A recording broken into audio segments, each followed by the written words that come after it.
Lieutenant Commander Maya Rodriguez had been on Kepler 442c for exactly 734 days when she made her first kill. The corporate council had chosen her for the colonization survey mission because of her expendability, a mid-level officer with no family connections, no political leverage, and a disciplinary record that made her unsuitable for promotion. What they hadn't mentioned in the briefing was that Kepler 442c was a death world, a planet where evolution had taken a decidedly violent turn. The drop pod had malfunctioned during atmospheric entry, scattering her survival gear across 50 kilometers of alien jungle. Standard protocol dictated she should have activated her emergency beacon and waited for extraction. But Maya had intercepted the Council's classified communications during the journey. There would be no rescue. She was a test subject, sent to determine if humans could survive long enough on this world to make colonization viable. The first month had been about survival. The planet's apex predators were unlike anything in Earth's fossil record, creatures that seemed designed by a malevolent intelligence. The stalkers moved through the canopy with perfect silence, their chameleonic skin rendering them nearly invisible until they struck. The bone crushers hunted in packs, their hydraulic jaws capable of pulverizing titanium steel alloys. Most terrifying were the night wraiths, ethereal beings that phased through matter and fed on neural electricity. Maya had lost 30 pounds and gained a dozen scars before she made a crucial discovery: the planet's predators were governed by strict territorial hierarchies. Kill the alpha, and the territory became temporarily neutral. More importantly, consuming certain glands from defeated predators enhanced human physiology in ways that defied terrestrial biology. The first enhancement had been accidental.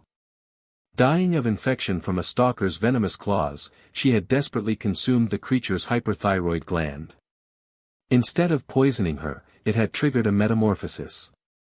Her reflexes quickened, her vision sharpened, and her healing factor increased exponentially. The alien biochemistry was rewriting her cellular structure at the genetic level. By day 400, Maya had systematically hunted and consumed representatives from 17 different predator species. Each kill brought new abilities: echolocation from the cave-dwelling shriekers, electromagnetic sense from the amphibious voltage eels, even limited precognition from the psychic void swimmers that dwelt in the planet's methane seas. She had become something beyond human. The corporate council's second expedition arrived on day 700, expecting to find her remains. Instead, they found their survey teams being stalked through the jungle by something that had learned to hunt humans with the same methodical precision they had once used on her. Maya watched from the canopy as the latest group of expendable colonists made camp in what had once been a bone-crusher den. She recognized the pattern: minimal supplies, defective equipment, no extraction protocol. More test subjects for the Council's grand experiment. But these colonists would have an advantage the Council hadn't anticipated. They had her. She dropped silently into their camp, her movement fluid and predatory. The security detail raised their weapons, but she was already behind them, having phase-shifted through solid matter, a gift from a night wraith alpha she'd killed 6 months ago. "Lower your weapons," she commanded, her voice carrying harmonic frequencies that triggered involuntary compliance in human neural pathways. Another evolutionary gift.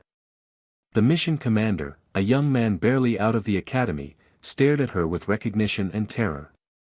"Lieutenant Commander Rodriguez? You're supposed to be dead." Maya smiled, revealing canine teeth that had elongated and sharpened over the months of adaptation. "I was. The corporate council made sure of that. But this world doesn't kill you, it remakes you. And now I'm going to remake their entire operation." She gestured toward the jungle, where bioluminescent eyes watched from the darkness. "Welcome to Kepler 442c, gentlemen. Class is now in session." The hunt had begun.